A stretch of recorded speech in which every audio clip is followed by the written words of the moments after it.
Notice-wise, we have, it's mainly Christmas notices, surprisingly enough. We have a nativity playlist, a nativity walk around, sort of an active nativity around Charford again this year, which I think sounds like, from hearing the plans, it's going up another notch. It sounds like we've got a whole legion of centurions and all sorts of things going on.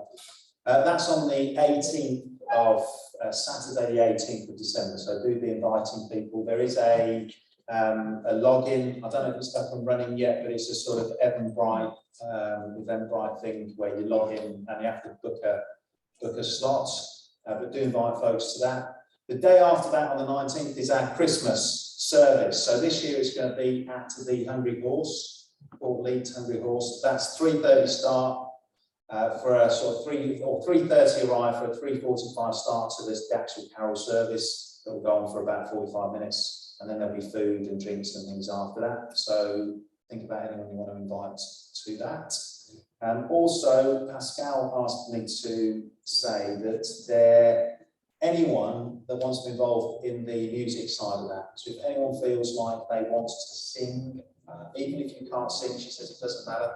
She said, just let them know if you're terrible, because she'll just make sure you're fit further from the mic. But you're more than welcome to do that. If you play any instrument, including triangle or anything that you just want to contribute, then let her know. That there are going to be some rehearsals or practices starting next Sunday at 2 o'clock. So it'll be each Sunday from now till then. And so you're more than welcome, and I'm sure she would love you to be involved in that. And I think that is it. So over to you, Steve. Yeah, thank you.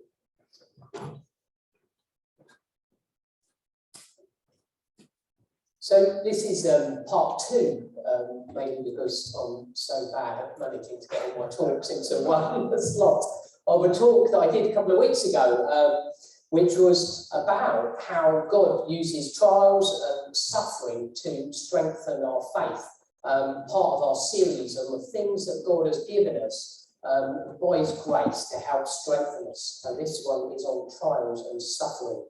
And it's true, isn't it? The trials, suffering raises huge questions for people, whatever your background, whatever your faith. Why? How long? What purpose does this serve? Suffering causes people to come to places of despair.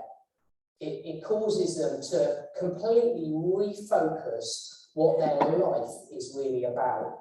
And it can cause them to shake the very confidences and the things that they hope in. And I want to return by recapping a bit on what I said 2 weeks ago to a story of a man called Jerry Sitzer. He was a Christian man who lost his 4-year-old daughter, his wife, and his mother to a drink driver. And he wrote this: "My loss made God seem terrifying and inscrutable.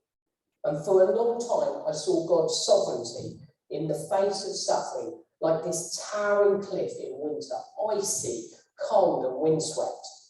And I stood in my misery at the base of this cliff, and I looked at its forbidding, unscalable wall, and I felt overwhelmed, intimidated, and crushed by its hugeness." And when I read that, these words, they just reminded me of a picture of when I was in Yosemite. If you bring up the next slide, Yosemite National Park in America. And me and Flip, we went to the base of this cliff face called El Capitan. And it's immense, it just stretches, it's 1 kilometre high, and you stand at the foot of it and you look up, and it is just unbelievable. And I remember, when I think about what Jerry Sitzer was saying, that's the picture that came to my mind, is how on earth do you scale something like this? And how do you get to a place of overcoming immense pain and grief and still believe that God is in control and that He really cares? And like last time I said, this cliff, it feels too much. How can anyone do it justice in a few talks? And I said that I'm just going to consider in it one truth though. And I want you to see that truth like a piton. If you bring up the next slide. A climbing piton.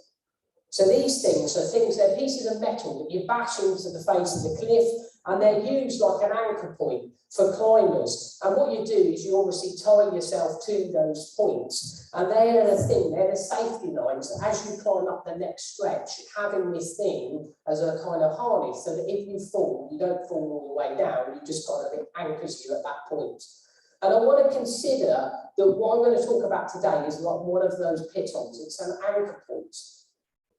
It's a truth for Christians to hang on to in the midst of trials and suffering. And it's the truth of this, that in every trial, God has a purpose to strengthen our faith.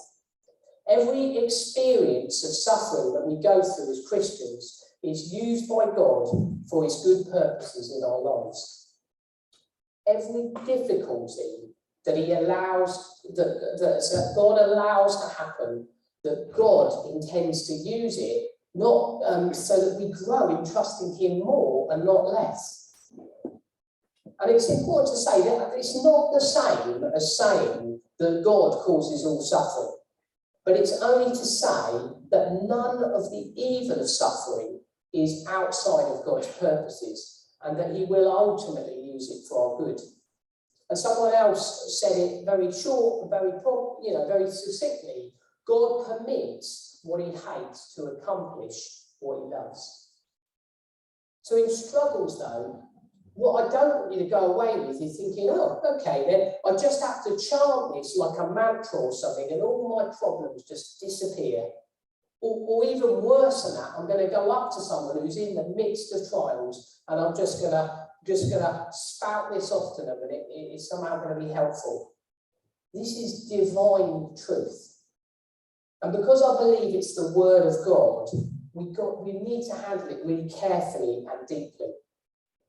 And I suggested last time that rather than just kind of deal with it in 20 minutes, that we actually camp out on these verses over the last few weeks. And I don't know if you did that or not, but we're going to look at them again today because there's a bit more to them than what I said last time. I started though, I wanted to close the gap between what happens in the Bible and what happens to us now. And I kind of thought, because you can turn to all sorts of solutions for suffering or all sorts of explanations or support out there. So I wanted to close that gap. And at the start, I asked, what causes suffering for us now? What are these trials that we're talking about? And if you bring up the next slide, you can't see that very well on the piece of paper.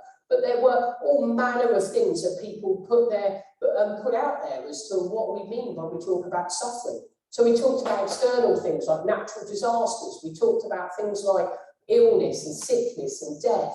We talked about internal sources of suffering, like when I'm struggling with my depression or anxiety. So all of those things are kind of trials and suffering. We talked about finances, financial hardships. We talked about things like domestic abuse and stuff like that. And the thing is, one of the things I made the point is that what of those is different 2,000 years ago to today?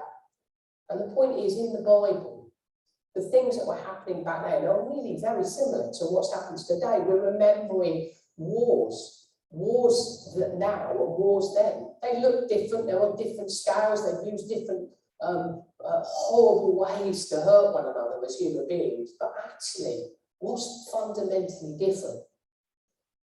So when the people in the Bible are writing about these things, let's have in our mind that it's not so different from what we're experiencing today. Suffering was as real for them as it is for us. And actually, life in terms of hardship was an awful lot harder, perhaps, in many ways than it is for even us today. So James, Jesus' brother, he writes at the start of his letter, and this is what he says. And if you bring up, sorry, that is very small, so, but it's in James 1, and it's the first 12 verses of James 1. And he says this: James, good start, his name, a servant of God and of the Lord Jesus Christ, to the 12 tribes scattered among the nations. So he's writing to Christian Jews, most likely, across that were spread out in the Roman Empire. And he says, greetings. Consider it pure joy, my brothers, whenever you face trials of many kinds, because you know that the testing of your faith produces perseverance. Let perseverance finish its work, so that you may be mature and complete, not lacking anything. If any of you lacks wisdom, you should ask God, who gives generously to all without fault, and it will be given to you. But when you ask, you must believe and not doubt, because the one who doubts is like a wave of the sea, blown and tossed by the wind. That person should not expect to receive anything from the Lord. Such a person is double-minded and unstable in all they do. Believers in humble circumstances ought to take pride in their high position, but the rich should take pride in their humiliation, since they're going to pass away like a wild flower. For the sun rises with scorching heat and withers the plant. Its blossom falls and its beauty is destroyed. And in the same way, the rich will fade away even while they go about their business. Blessed is the one who perseveres under trial, because having stood the test, that person will receive the crown of life that the Lord has promised to those who love him. Let's just pray over those verses. Let's just pray about those verses. Jesus, thank you so much for your word. Thank you that hearing your word brings faith, a growing trust in you. Help us to understand what you want to say to us with these words. Help us that these words to us may become a piton, an anchor in times of trials. And Holy Spirit, speak truth to us today and give us the ears to hear and give us the grace to apply it to our lives. Amen. So James is saying here to his listeners that they are to be happy because the difficulties they're facing have a purpose. God hasn't abandoned them, and God isn't powerless or unconcerned about their situation, and God hasn't been blindsided. In fact, that through these difficulties, he's causing something to grow in them. These trials and difficulties are having a purifying effect on their trust. They're strengthening them. And knowing that comes to experience that God will hold them and strengthening them are holding on to his promises. But it's also, part of it is also showing up impurities and in our hearts and our desires as we go through these things. A kind of testing that comes through lived experiences. And last time I likened it to, I made a DIY bed for my daughter, and I had all the theory, I had all the plan in my mind. I knew exactly how it was going to work, I knew how it's all going to fit together, and it went pretty well for my DIY projects. But the testing of it came in her putting her weight on it, and the testing of it came in me putting my weight on it, and then the testing and living out of that has been the last 12 months of her being sitting on that bed, of her mate sitting on it with her, just bearing the weight. There's something about knowing that only comes through experiencing it. So we sung, didn't we, in the song, is Jesus really enough for me? Is he my portion? Is he enough? Is he sufficient? And how am I ever really going to know that apart from when I have Jesus is all I have? See, one result of this, and this was my point from last time, one result of this trial that I'm going through, this perseverance, this enduring, is that God is doing the work in us. And James calls this maturing that's going on, this completeness that God is doing, this not being lacking in anything. And in Romans 8:28 and 29, which is often a verse that many Christians will know or know bits of, it says, and we know that in all things God works for the good of those who love him, who have been called according to his purpose.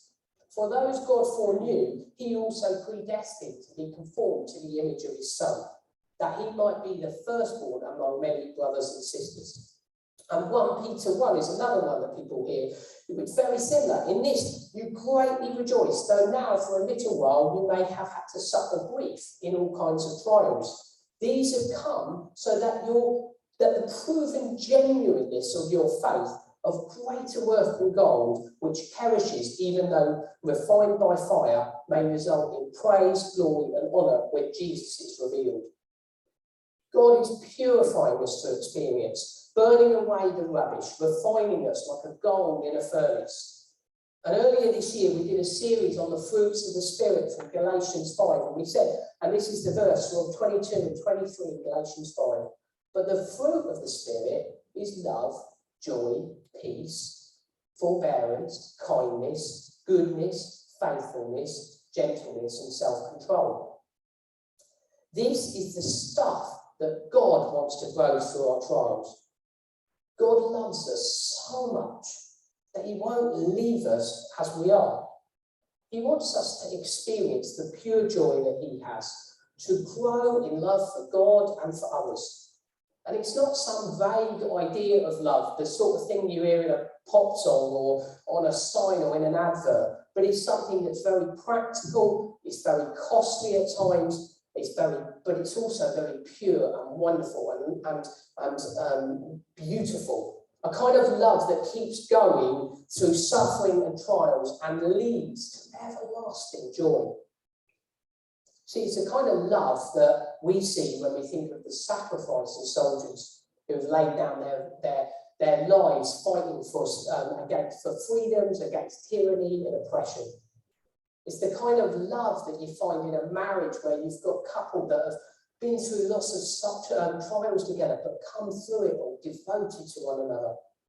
It's the kind of love that is there when a parent is crying and grieving and sad and yet still perseveres with a child that's going off the rails.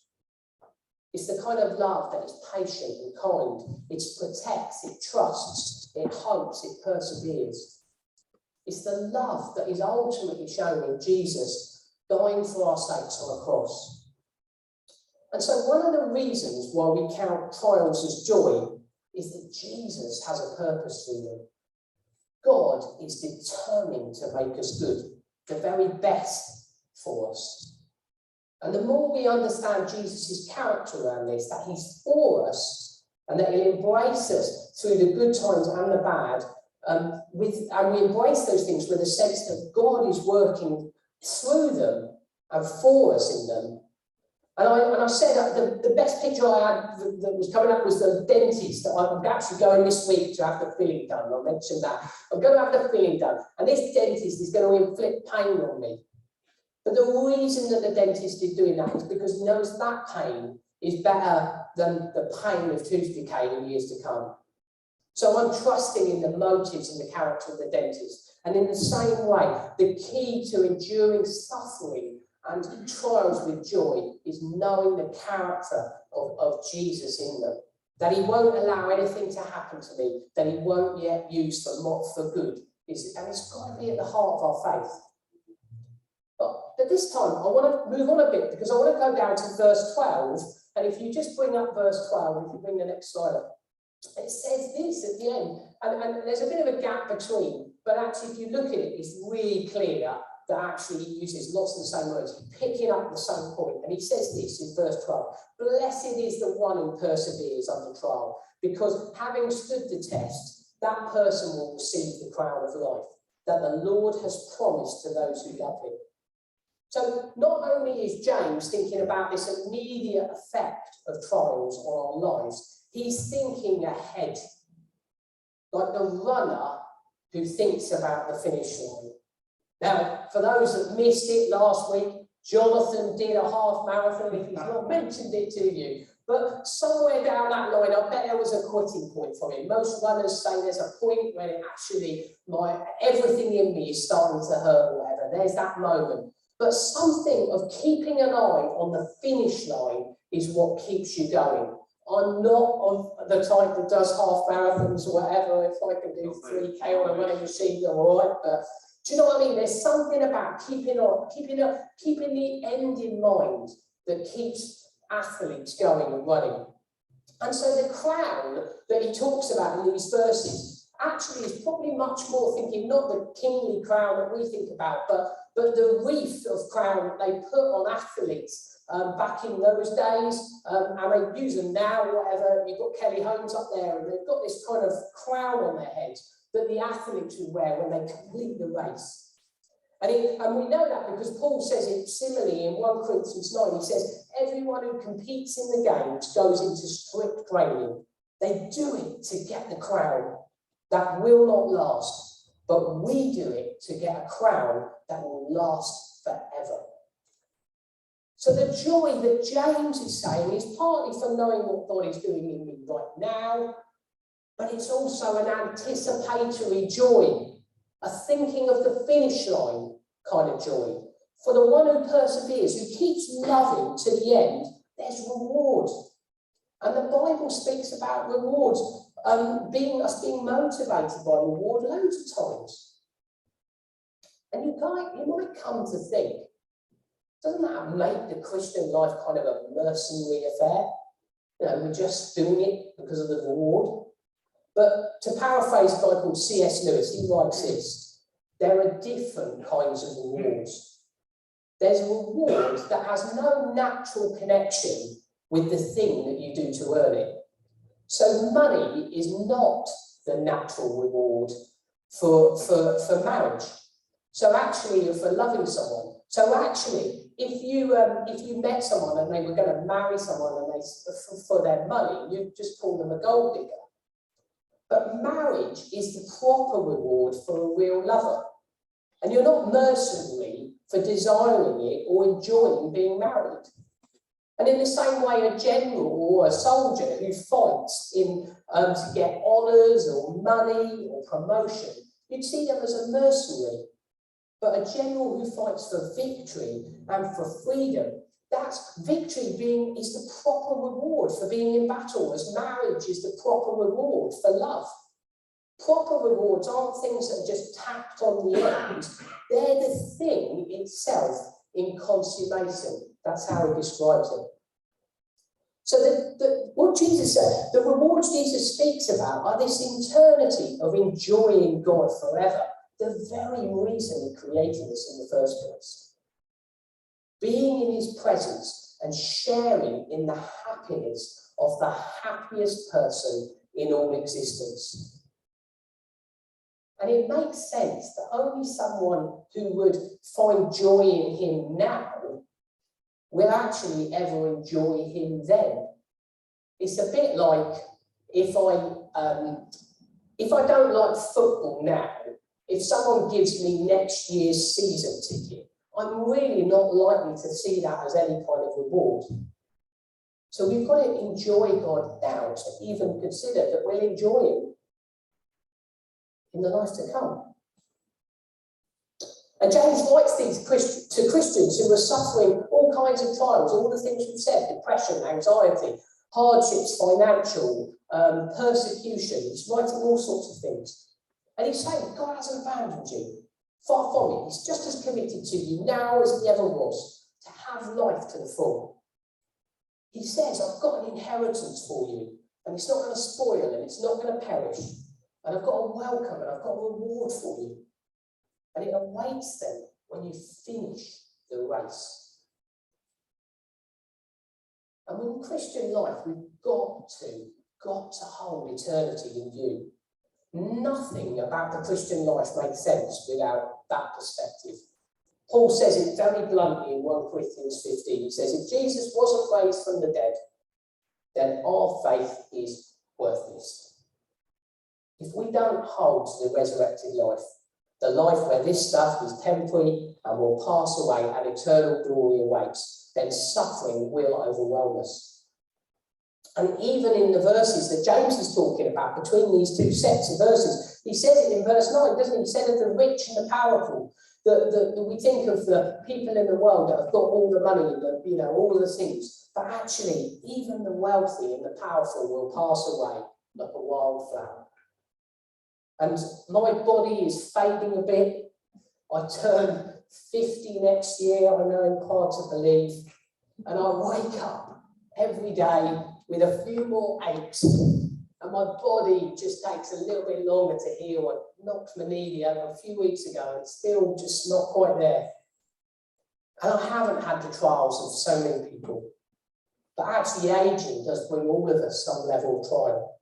And I've got elderly relatives even now that are regularly talking to me and saying that they're going through grieving with the loss of friends and stuff, and their own health, the deterioration in their own health, loss of sight, loss of mobility.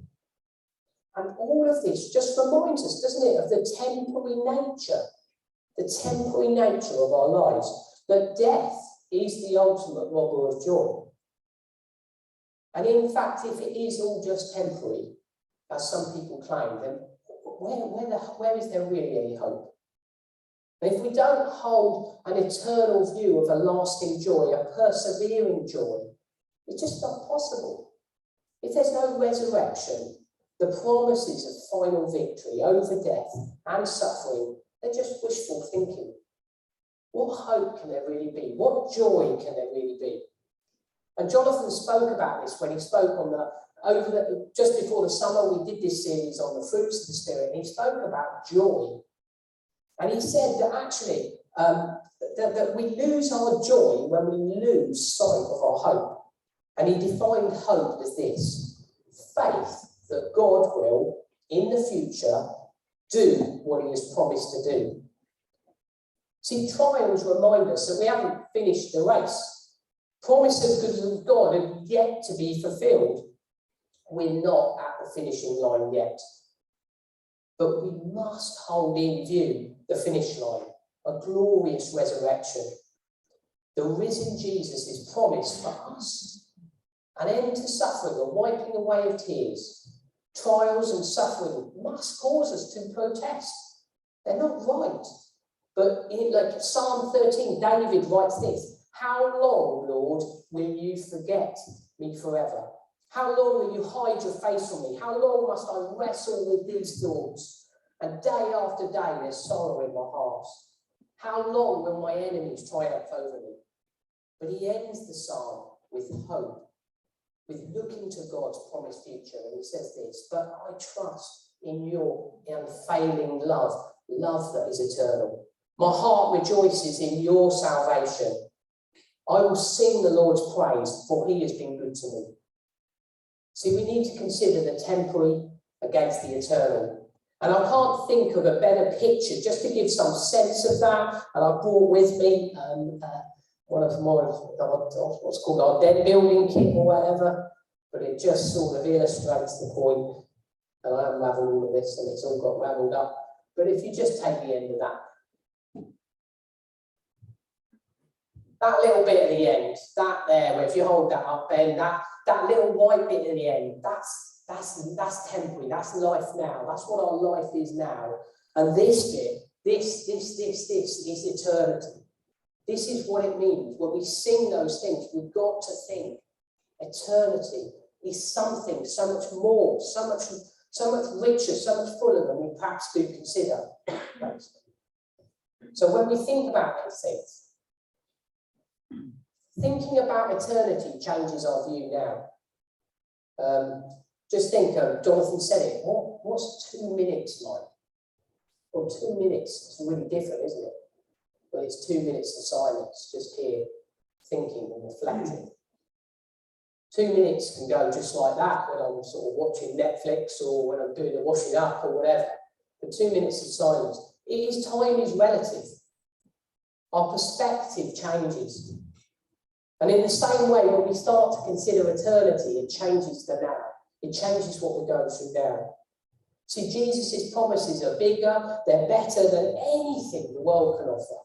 Everything Jesus says about trusting in God, life with him, he says it's better, it's better.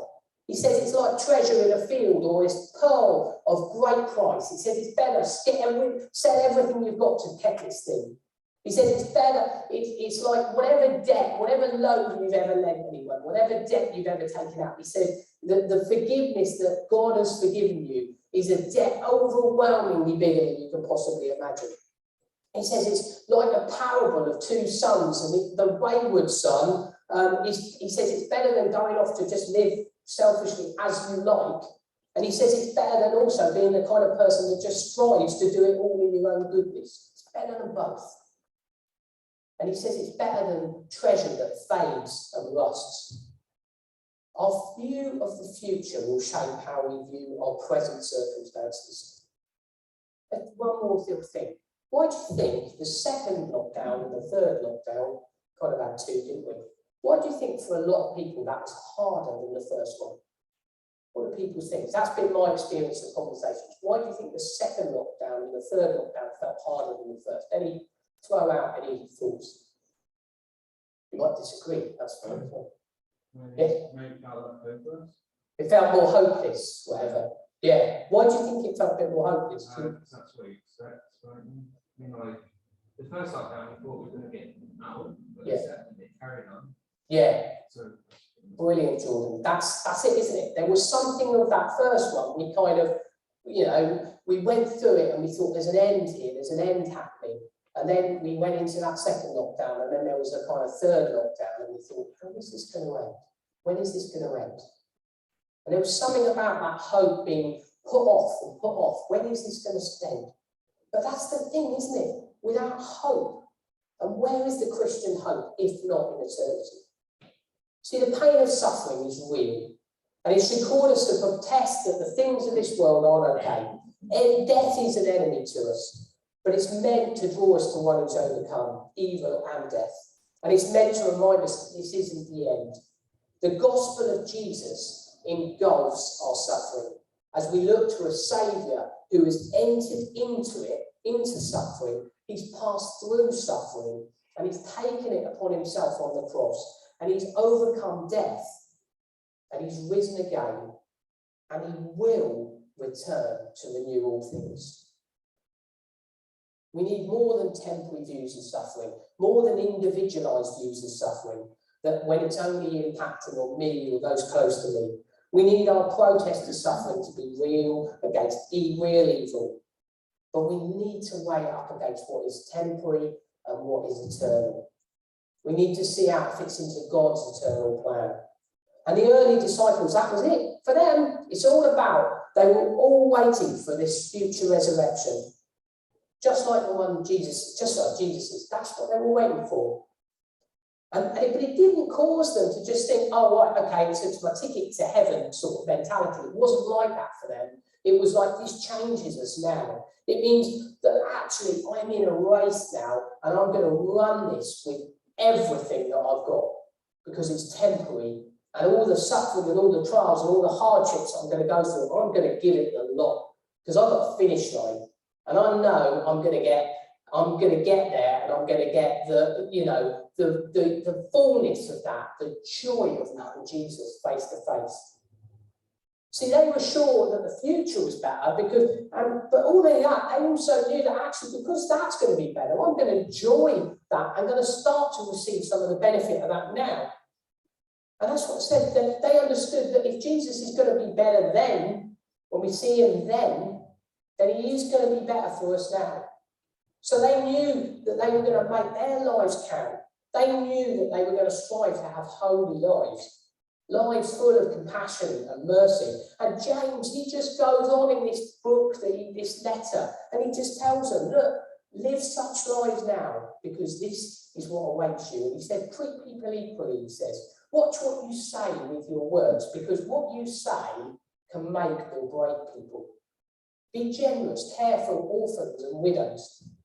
It's all practical stuff, all in suffering world. But he says it with this confidence that they had a hope for the downtrodden and the hopeless in this life. They had a confidence that it was going to be better for them. They understood that your joy in God then, in eternity, you've got to find your joy in God now. So let's let these words shape our view on suffering. Let this be a piton in the rock face of suffering and become an anchor to us. God's not abandoned us as if something strange is going on and suffering is going on. So there's a moment in Jesus' life where basically things start to get a bit tough for people. Okay, so things start to get a bit tough.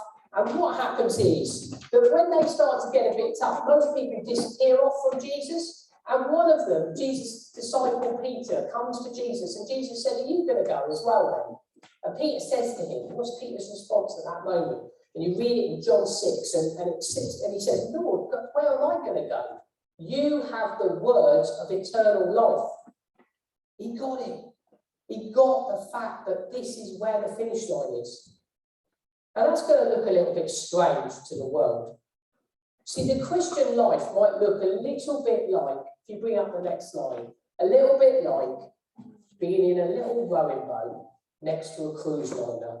You're in the rowing boat, you're fighting in this life, and next to you is the cruise ship, and there are people on that, and they're, whining and dining, and you're calling down to them saying, look, Jesus is better than this.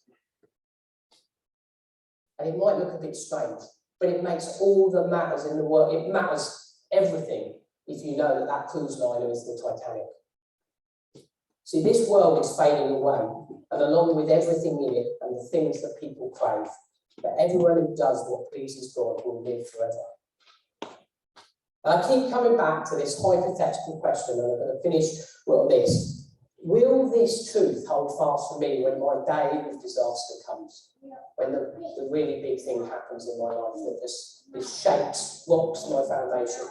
And I return to two things. First of all, I say this. I say, I didn't save myself. That's what I keep thinking about. Jesus saved me. He came into my life when I was at my point of brokenness, and he said, I'm saving you. I didn't earn it. I wasn't good enough. I wasn't a very nice person, to be honest. But Jesus came and saved me. And I hold fast to the fact that Jesus says those he calls, he's going to hold fast to the end. And also, I've had to learn that actually the big trials are there and they'll come. But actually, I need to learn with the little trials every day. See, these aren't the huge waves that come crashing in. They're the little ones, the tide every day that washes away the pebbles, smooths them over. It's the trivial stuff. It's the stuff of every day. And I've got to learn for those trials, am I going to consider it pure joy? So there's the things that I listed off, feeling that I didn't have enough time for everything in the last few weeks. I wrote down a list of trials that I faced. Little things you'll think, oh, Steve, they're not trials. You live my life. And I get that for some people. But I want to just write these down. I just want to read these out. Feeling that I didn't have enough time for everything that I felt like I was supposed to be doing. Insecurity over whether people actually liked me. Judging other people that I worked with and people in the church. I lost a charge of me. Sexual temptation, envy over someone else's life choices that seem to be a bit better than mine or easier than mine, lack of sleep, disrupted sleep, uncomfortable bed in a hotel that we stayed in, feeling inadequate as a parent and as a spouse, a flat tire as we were about to go on holiday, frustrations of being made to wait and queue. And the thing about what I noticed about these things is the more that I tried to sort of do the right thing, the harder the trials become.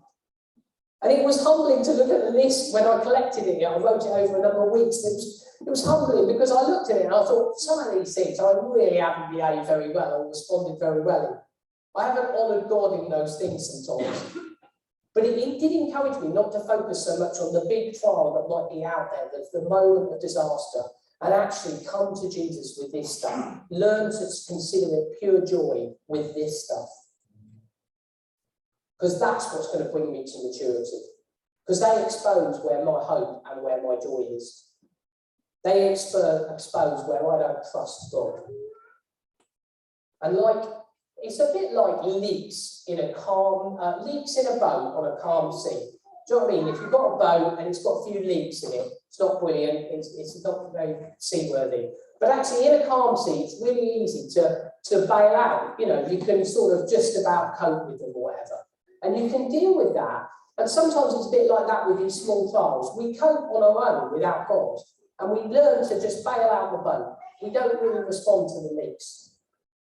And the problem is, though, when life starts getting really hard and really difficult, those leaks become a real problem. Or, worse than that, the boat's filling up and I'm not even noticing it's gradually sinking. See, do I respond to God in those moments with his quiet voice of God's Spirit dealing with the leaks, or do I carry on bailing out in my own strength? And I come back to the pit on, if we bring up the last slide. So there is pit on the truth here. I want to finish on that. do we hold on to these truths? That God does not abandon us in our suffering, but is working through it for our good, and with a view that eternity is in our mind, that we will be in his joyful presence forever. And if we move away from these things, then I want to say for us that it's a bit like moving away from the pit. There's usually on rock faces, there's a kind of trail of them. But as we move away from them and off on our own, effectively they don't act as the anchor for us anymore. And we're what's called free climbing. And when you're free climbing and you are clinging on, you are using it's all on you. It's everything on you. And if we move away from these truths, it's a bit like that. We're moving away from something that can anchor us in suffering and trial. And we're moving to free climb, and we're just clinging on by our fingernails. And many months ago, saying that talk, Jonathan said, joy is our barometer. Losing it or putting it on temporary things is a warning to us. Our joy tells us where our hope is. And have we got these pittings in our sights? Are we anchored by them? Because let's ensure we are. It doesn't make the questions of suffering disappear, but they do allow us to somehow find a way through and keep our eyes on the finish line, the crown of life that awaits us. And so I'll finish with James 1 to 12, verse 12. Blessed is the one who perseveres under trial, because having stood the test, that person will receive the crown of life that the Lord has promised to all those who love him.